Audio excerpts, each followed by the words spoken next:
few months ago, I was at a bachelor party. All my friends had gathered, and we had this big night out. I'll be the first to admit, I had a few shots too many. Still, I'm a responsible driver, and I didn't live all that far away. So, I took the sobering walk back home. I used the shortcut by the lake, trying my best not to step on any frogs on the way. Those buggers are everywhere. I was about halfway home when I noticed something further down the road. Someone was coming my way, and they were dragging a large garbage bag behind them. We stopped about 20 meters from another, and I got a good look at him. He was wearing nothing but a pair of jeans, and he had this wild stare, like an animal. His eyes were so large they were practically round. He had several deep cuts in his skin, as if sliced by a knife, but there was no blood coming out. He just stood there, staring at me. "Look the other way," he said. "Just look away." I don't know why I did as he asked. Maybe it was just me being stupid and drunk. Still, it feels like there was something more to it. I honestly didn't want to know what I was walking into. So, I looked away, and I heard him shuffle past me with his garbage bag in tow. "Good," he coughed. "You did good." I didn't report it to the police. I was barely conscious by the time I got home, and I wasn't sure if I had dreamt it all. I was too busy nursing my hangover to consider what had really happened. It wasn't until a few days later, when I started noticing the missing posters for Councilwoman Leslie Bollin, that I started getting suspicious. Still, I did nothing. I had no part in this. I wasn't even sure what I'd seen. About a week later, they reported Leslie Bollin had been found. There weren't any details released to the public, except that there was suspicion of murder. I couldn't help shake the feeling that I'd seen something that night. I hadn't told anyone, not even my girlfriend. I laid awake at night, thinking about what to do. Then, one morning, there was a mark on my door. A large X made with charcoal. I washed it off immediately, but the thing spooked me. I'm a very private person, and there was no way I could take this in any other way than as a threat. If it was supposed to intimidate me, they failed. Instead, I told my girlfriend about it. All of it. The man I'd seen, my suspicions, everything. She didn't seem too bothered. Maybe she thought I made it up to scare her, not that I have a history of doing so. Even then, it's been hard getting her to focus on anything but the garden lately. But that's not here nor there. So, I went to the police. I explained what I'd seen, where I'd seen it, and when. I tried to describe the man, the garbage bag, and his general expression. They didn't seem all too interested. I'd been blackout drunk. It had been over a week ago, and they'd already arranged the search in that area a few days prior. I wasn't a reliable witness. Even if they believed me, they couldn't send out a dive team to Frog Lake on nothing but this testimony. They needed something more. I just washed my hands of the entire thing. I was done. I tried to help, but no one seemed to take me seriously. For a while, I thought I was just being paranoid. Then, I started getting dry eyes. I know, it doesn't sound very interesting. You'll get them from time to time. But I never had that before. The skin was red and irritated, and at times I could barely keep them open. I tried creams and salves, but it was all just temporary pain relief. The problem persisted for days, and it started to affect my personal life. I no longer felt comfortable driving, and seeing myself in the bathroom mirror was just uncomfortable. But there were other things. I noticed the charcoal X marker around town, on the side of the water tower, in alleyways, on the sign to the quarry, next to the church mailbox. They were small, but all over. How hadn't I seen these before? Looking back at it, I'm pretty sure these spots were marked before. I started patrolling my house, looking for these marks. I didn't see any nearby, but I did see one by the neighbour's house. One of those fabricated houses from the 70s. Right there on a tree with a swing. Clear as day. Another charcoal X. I lived like that for a while, and I adapted as best as I could. I set up a doctor's appointment. Nothing came of it. More creams and salves. As I was grocery shopping at the supermarket, I had some sort of seizure. It wasn't for long, but it was the most intense thing I'd ever felt. Like a light show under my eyelids. I'd see these shades of orange and red, like sharp tangs of white. It would show up out of nowhere, and my eyes forced themselves shut. The swelling made it hard to open them. One of the cashiers rushed over to help. I washed my face, forced them open, and the lights were gone. But not entirely. Over the next few days, I could sense those colours whenever I closed my eyes. I'd see them swirling and twisting, forming and dissolving into shapes seemingly at random. It was like watching clouds on the inside of your head. I could barely get any sleep. It was ever present. A second doctor's appointment later, and I was told most of my symptoms matched that of a powerful migraine. Now, next to my creams and salves, I got some migraine medication. It didn't take me long to realize they didn't really do anything. I started taking the bus to and from work. Sure, I could have someone drive me, but I didn't want to be a bother. At first, it was hell. Forcing my eyes open made them go drier even faster, but closing them gave me the swirling shapes of red, orange and white. There was no rest, no getting away. You can't run from your own body. One time, as the bus came to a stop by a red light, I closed my eyes. Then, in the middle of those swirling colours was a large X-shaped void. Darkness. It was set in a specific spot. Whenever I turned my head, it'd go away. I managed to pinpoint the spot in real life when I looked in a certain direction. When I opened my eyes, I saw him. The same man who dragged that garbage bag that night. He was crossing the road by the red light. I'd never have noticed him if it wasn't for the X I saw as I closed my eyes. The X followed him. It marked him. For a moment, our eyes met. And I think he saw something in me, too. He smiled. Later that day, as I was waiting for the bus back home, I noticed someone sitting down on a bench next to me. Even with my eyes closed, I could figure out who it was. X marks the spot. I looked up and got a better view of him. Mid-30s, early 40s, tall, skinny, muscular, short black hair, goatee, and the most intimidating eyes I'd ever seen. There were these pale white orbs with just a spot of black. He held a pair of sunglasses in his hands, even though the sun had already set.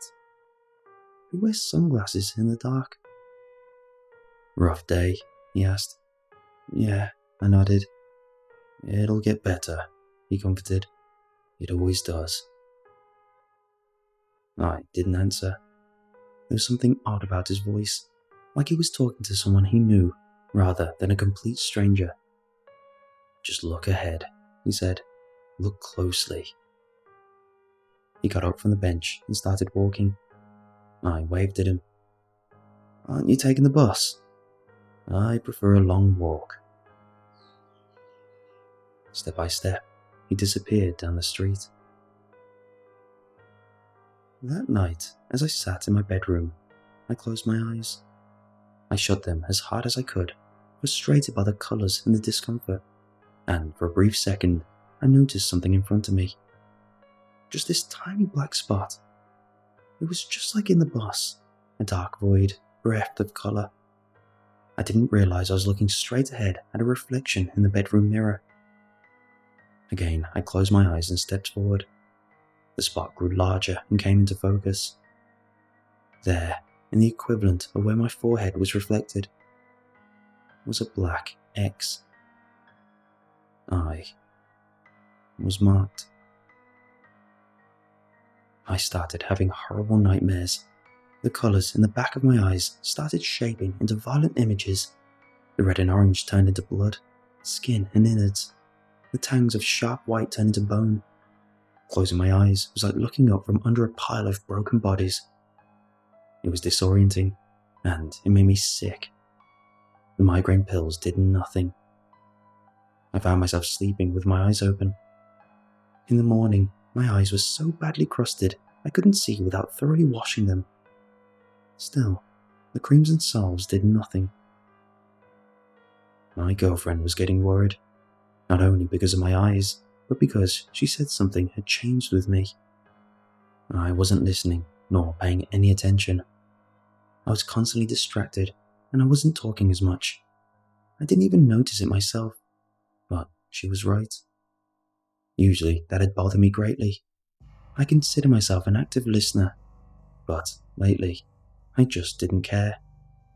Maybe I changed more than I realized.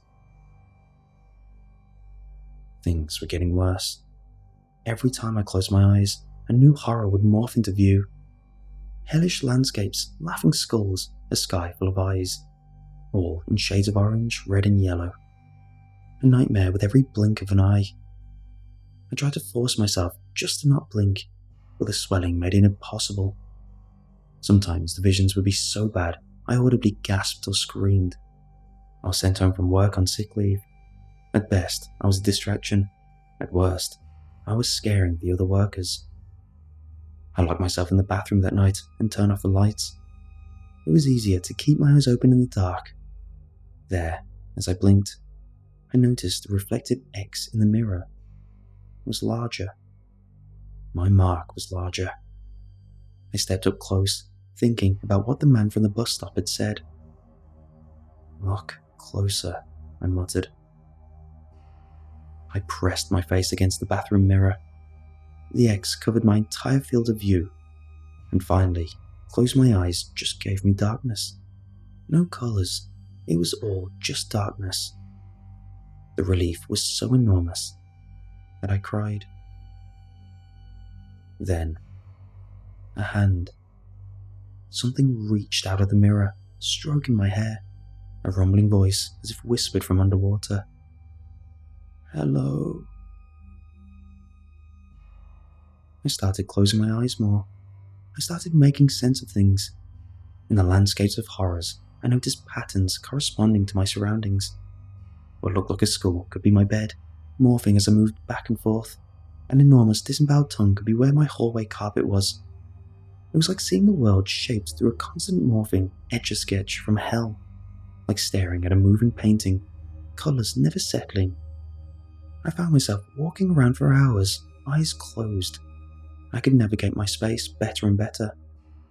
All I had to do was look closer. I could even type on my phone and keyboard. I could cook. I could take walks. And step by step, hour by hour, the horrors that had first shocked me started to seem normal. This was just the way the world looked now. I can't say my girlfriend was pleased. She was so bothered by all of this. We had this huge fight, and I couldn't care less about her emotions. It all just seemed so superficial. How can you honestly say, "What about me?" to someone who might be losing their eyesight? That, if anything, is short-sighted. When she demanded a break, I didn't fight back. I normalized my world with a hellish vision. It was all just a different way of seeing things. I tried watching the world with my eyes open, but they were just too dry. I couldn't be bothered. It all seemed so bland in comparison. If I'm really honest, I miss seeing the orange and red when I open my eyes. So, I've just kept them closed. It wasn't too long when I noticed several dark spots outside my house. At least 12. Moving with my eyes closed, I stepped out, surrounded by landscapes of orange and red. I opened the front door.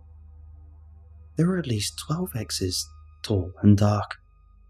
I'm not a small person, but these were all taller than me. Looking up, I noticed at least 4 or 5 of them circling overhead.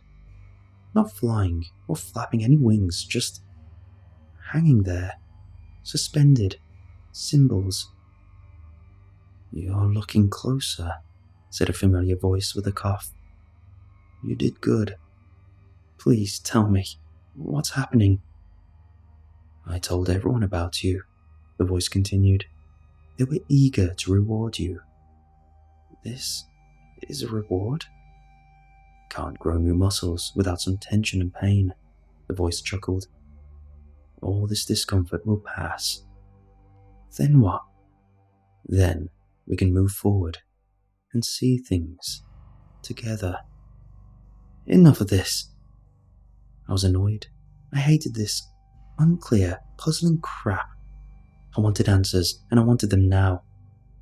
I stepped up to the eggs in front of me and forced my eyes open with my fingers, only to realize they were already open. Orange sands, blood-red skies, bone-white mountains, rivers of fire. In front of me, nothing but a dark X, suspended in mid-air. I tried to blink it away, closing and opening my eyes, but nothing helped. This was real. This was happening. My mind snapped as I fell to the ground. You won't regret it, the voice said. I promise. I crawled backwards. I could feel the gravel of my driveway under my fingers, and within seconds, I could feel my front door behind me. I couldn't take my eyes off the floating figures. Don't leave, it said. Please, don't leave. I looked to the sides.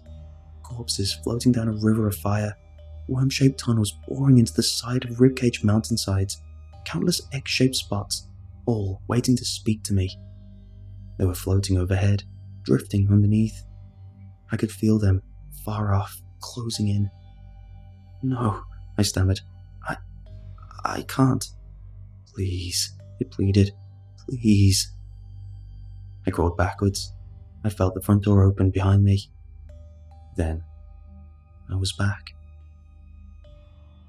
I kept my eyes open. With every blink, I was back in that hellscape. But now, I heard them. They were screaming at me, coming for me. With every blink of an eye, I could feel them closing in. I was being torn between two places at once, and that other place, they didn't want to leave any witnesses behind. I was seconds away from being picked apart, tossed down the river of flame. My dry eyes screamed to me to blink, to close my eyes, to surrender. I counted the seconds. I stumbled into my home office, feeling them closing in. I found my solution in one of the drawers. I stapled my eyelids open. Since then, I haven't blinked. I sleep with my eyes open. I know what waits for me, just a few blinks away. I can't live like this for long. I can't protect my eyes with goggles, and I go through at least a bottle of eye drops a day. I've cleaned my wounds to make sure they don't get infected, and now they've healed up. I couldn't close my eyes if I wanted to. I don't know who these people were, or what they want from me. I don't know if it's too late to accept their offer, or what that'd entail. I guess they want to tell me as little as possible, to test my faith. I don't know. Sometimes I lean against the mirror, hoping that hand will comfort me again. I'm so tired of my dry eyes.